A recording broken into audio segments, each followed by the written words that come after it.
சாவித்திரி தாமரையோட முகத்திரை கிழிஞ்சு சீக்கிரமாவே ராஜாங்கத்துக்கு உண்மை தெரிய வந்து வீட்டை விட்டு வெளியே துரத்துனா நல்லா இருக்குன்னு நீங்க நினைச்சீங்கன்னா இந்த வீடியோக்கு ஒரு லைக் பண்ணுங்க.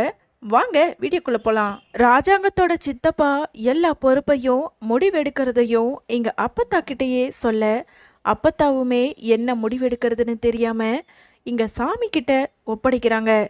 இங்க பாருங்க, என்னோட முடிவுன்னு என்ன சொல்றதுன்னு எனக்கு தெரியல. என் அப்பன் கருப்பு வந்து சொல்லட்டும், அதுக்கப்புறம் அவன் என்ன முடிவு எடுக்கிறானோ அதுபடி நடக்கட்டும். உடனே ராஜாங்க இருந்துக்கிட்டு ஆத்தா சொல்றதும் சரின்னு தான் படுது. எங்க அப்பன் கருப்பு மேலேயே நாங்கள் விட்டுடுறோம். அவர் வந்து என்ன அருள் சொல்றாரோ அதுபடி நடக்கட்டும் அப்படின்னு இங்க எல்லாருமே ஒன்னா மனசு ஒத்து வர, ஆனாலும் இங்க சாவித்திரிக்கோ என்ன முடிவு நடக்க போகுது, சாமி வந்து என்ன பதில் சொல்ல போகுதுன்னு ஒரு பக்கம் படபடப்பாவே நின்னுக்கிட்டு இருக்காங்க. எல்லாருமே ரொம்ப ஆவலாவே நின்னுக்கிட்டு இருக்க அந்த நேரம் இங்க கருப்பு மேலேயோ சாமி வர ஆரம்பிக்குது. உடனே அப்பத்தா இருந்துக்கிட்டு, இந்த வீட்டுல நடக்கிற பிரச்சனை என்னன்னு உனக்கே தெரியும், நாங்க சொல்லணும்னு அவசியமே கிடையாது, இதுக்கு ஒரு நல்ல முடிவா நீ தான் சொல்லணும் அப்படின்னு இங்க அப்பத்தா பேசிக்கிட்டு இருக்க. இன்னொரு பக்கம் இங்க தாமரையோ சாவித்திரி கிட்ட, அம்மா என்னம்மா இது, நாம ஒன்று நினைச்சா இங்க வேற ஏதேதோ நடந்துக்கிட்டு இருக்கு பாரு, சாமி மட்டும் சேது மாமா தப்பு பண்ணலன்னு சொல்லிட்டா அதுக்கப்புறம் எல்லாரும் நம்பிடுவாங்களா? அடியே அமைதியா நின்று வேடிக்கை பாருடி, எனக்கே என்ன நடக்க போகுதுன்னு தெரியல. எப்படியாவது இந்த கல்யாணத்தை நானும் ஏற்பாடு பண்ணிடலான்னு பார்த்துக்கிட்டு இருக்கேன். ஒன்றா நடக்கிறத பார்த்தா எனக்கே கோபமா வருது. போயும் இவங்க சாமியை வேற வர வச்சு பேசணும்னு சொல்றாங்க. சாமி என்ன முடிவு எடுக்க போகுதோ தெரியல, அதுபடிதான் இவங்களும் நடப்பாங்க. பேசாம நடக்கிறத மட்டும் பார்ப்போம். அப்படி உனக்கு சாதகமா எந்த ஒரு முடிவும் எடுக்கலனா அதுக்கப்புறம் நடக்க போறத நான் பார்த்துக்கிறேன். இப்போதைக்கு கருப்பு மேல சாமி வந்து சாமி என்ன அருள்வாக்கு கொடுக்க போகுதுன்னு நாமளும் பார்த்துடலாம் அப்படின்னு இங்க சாவித்திரியும் தாமரையும் பேசிக்கிட்டு இருக்காங்க. கருப்பு மேல இங்க சாமியும் வர, சாமி அருள்வாக்கும் சொல்ல ஆரம்பிக்குது.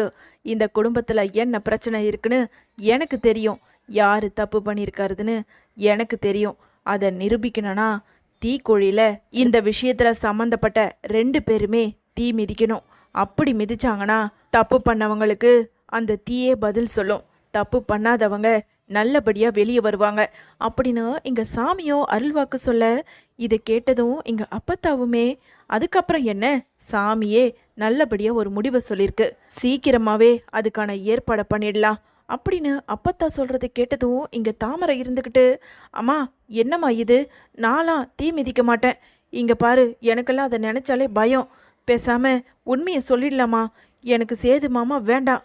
தாமரை பேசாம வாயை முடிக்கிட்டு இரு, எங்கன்னா சத்தம் போட்டு ஒளறி வச்சிட போற.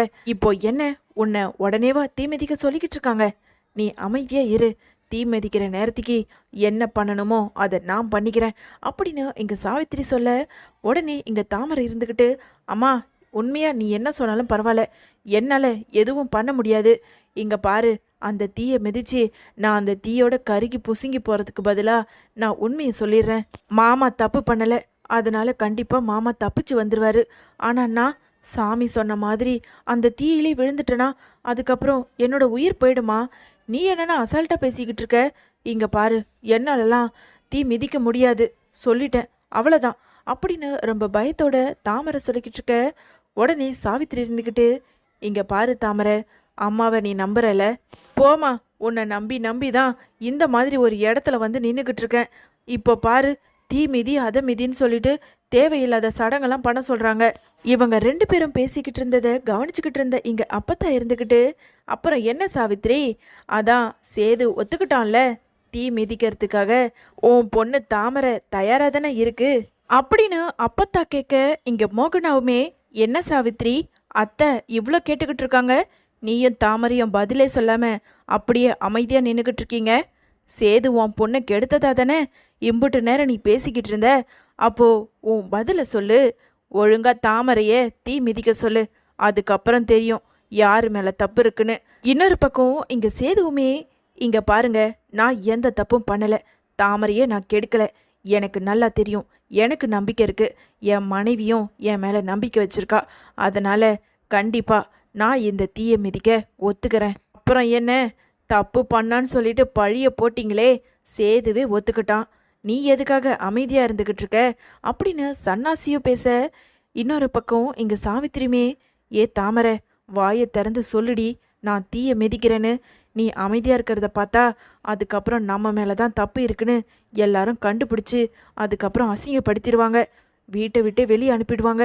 மறுபடியும் இந்த வீட்டு பக்கமும் வர முடியாது. சேதுவும் உன் கழுத்துல தாலியை கட்ட முடியாது. கொஞ்ச நேரம் தான் தாமரை, கண்ணை மூடி கண்ணை திறக்கிறதுக்குள்ள சட்டுன்னு இங்கிருந்து அங்க ஓடிடலாம். பேசாம நீ ஒத்துக்கோ அப்படின்னு இங்க சாவித்திரியோ தாமரை கிட்ட சொல்லிக்கிட்டு இருக்க. அட போமா, உன்னை நம்பி நான் தீயில கருக மாட்டேன் அப்படின்னு சொன்ன தாமரை பயத்துல எல்லார்கிட்டையும் உண்மையை சொல்ல ஆரம்பிக்கிறாங்க. எல்லாரும் என்னை மன்னிச்சிருங்க, நாங்க பண்ணது தப்பு தான். அம்மா சொன்னதுனால தான் இப்படி ஒரு சூழ்ச்சியை நாங்க பண்ணோம். என்ன தாமரை சொல்ற அப்படின்னு அப்பத்தா கேட்க, உடனே தாமரை இருந்துக்கிட்டு, ஆமா, சேது மாமா என்னை கெடுக்கவே இல்லை. சின்ன வயசுல இருந்தே சேது மாமா மேல ஒரு ஆசை இருந்தது.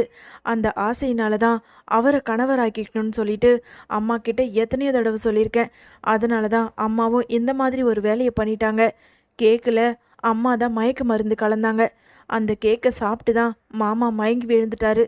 அதுக்கப்புறம் அங்கே ஒன்றுமே நடக்கலை.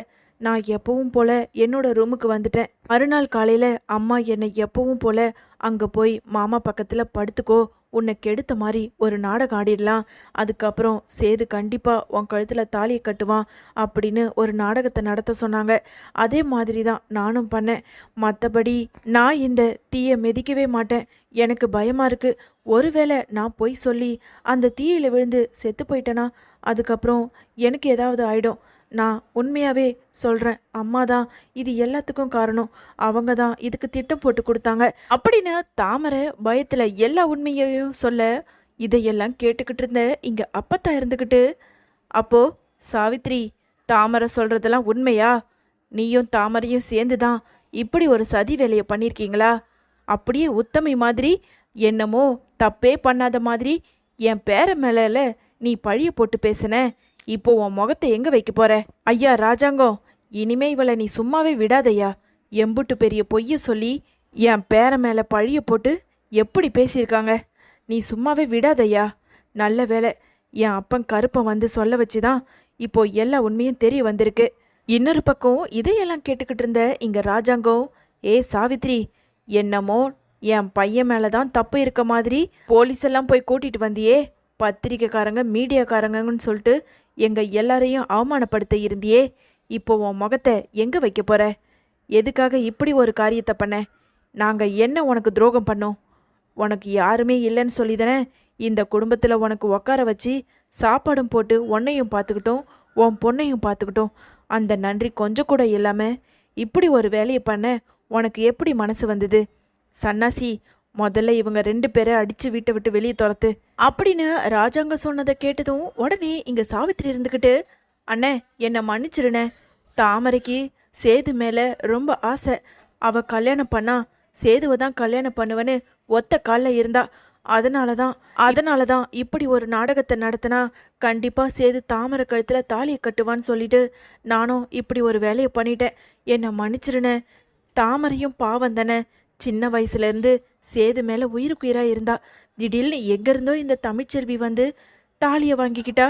அப்போது தாமரை எவ்வளோ வருத்தப்படுவா நீங்களே சொல்லுங்க. அதனால தானே இந்த கல்யாணம் நடத்தணும்னு சொல்லிட்டு நானும் ஏதேதோ தப்பு பண்ணிட்டேன். என்னை மன்னிச்சிருனேன். சீ, உன்னை மன்னிக்கிறது கூட எனக்கு பாவம்தான். சேது, என்னால் இதுக்கு மேலே இவகிட்ட பேசிக்கிட்டு இருக்க முடியாது.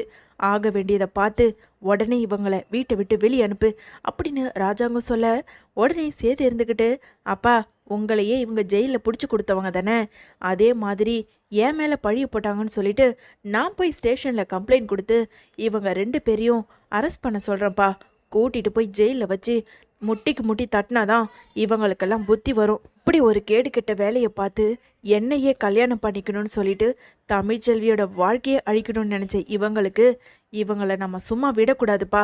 கண்டிப்பாக இவங்களை போலீஸில் பிடிச்சி கொடுக்கணும்ப்பா அப்படின்னு சேது சொன்னதை கேட்டதும் இங்கே ராஜாங்கத்துக்கும் இதுதான் சரி, என் பையன் சேது சொன்ன மாதிரியே நடக்கட்டும். இவங்க 2 பேரையும் சும்மாவே விடக்கூடாது. எப்படியும் விட்டா மறுபடியும் இந்த வீட்டுக்குள்ளே வந்து பல பிரச்சனைகளை உருவாக்குவாங்க. சன்னாசி, சேது சொன்ன மாதிரியே இவங்க 2 பேரையும் போலீஸில் பிடிச்சி கொடுங்க. உடனே தாமரை இருந்துக்கிட்டு, வேண்டாம் மாமா, எங்களை மன்னிச்சிருங்க. அம்மாவும் நானும் பண்ணது தப்பு தான். நாங்களே மன்னிப்பு கேட்டுட்டோம், உண்மையையும் சொல்லிட்டோம், எங்களை மன்னிச்சு விட்டுடுங்க. சீ, நீ எல்லாம் ஒரு பொம்பளையா? உன்னை போய் என் வயிற்றுல பெத்த நினைக்கும் போது என் வயிறு எரியுது. உன்னையும் ராஜாங்கத்தையும் ஒரே வயிற்றுல தான் பெத்தேன். ஆனால் ராஜாங்கம் எப்படி ஊர் புகழ் பெற்று இருக்கான். ஆனால் நீ 4 பேர் காரி துப்புற மாதிரில வந்திருக்க. உன்ன மாதிரியே உன் பொண்ணை தாமரையும் வளர்த்துருக்க. 2 பேரையும் மரியாதையா இங்கேருந்து வெளியே போயிடுங்க அப்படின்னு எங்கள் அப்பத்தாவோ ரொம்ப கோபத்தோடு பேசிக்கிட்டு இருக்காங்க. உடனே தமிழ்ச்செல்வி இருந்துக்கிட்டு, என்ன தாமரை, என் மாமாவை உன் கைக்குள்ளே போட்டு எப்படியாவது தாலியை வாங்கிக்கலான்னு பெரிய திட்டம் போட்ட போல இருக்கே. பார்த்தல, கடவுள் இருக்காரு. கடவுளே உனக்கு தண்டனையை கொடுத்துருக்காரு. அந்த சாமியே வந்து இப்படி ஒரு முடிவை சொல்லி உன் வாயாலேயே உண்மை வர வச்சிருக்காரு. என் முந்தனையை யாருக்கும் விட்டு கொடுக்க மாட்டேன்னு அன்னைக்கு சொன்னல, அது இன்னைக்கு உண்மையாயிடுச்சு. இப்போ என்ன சொல்ற? ஒழுங்கு மரியாதையா உன் அம்மாவை கூட்டிட்டு இந்த வீட்டை விட்டு வெளியே போயிடு அப்படின்னு தமிழ்ச்செல்வியிலிருந்து எல்லாருமே தாமரையையும் சாவித்திரியையும் வீட்டை விட்டு வெளியே துரத்துறாங்க.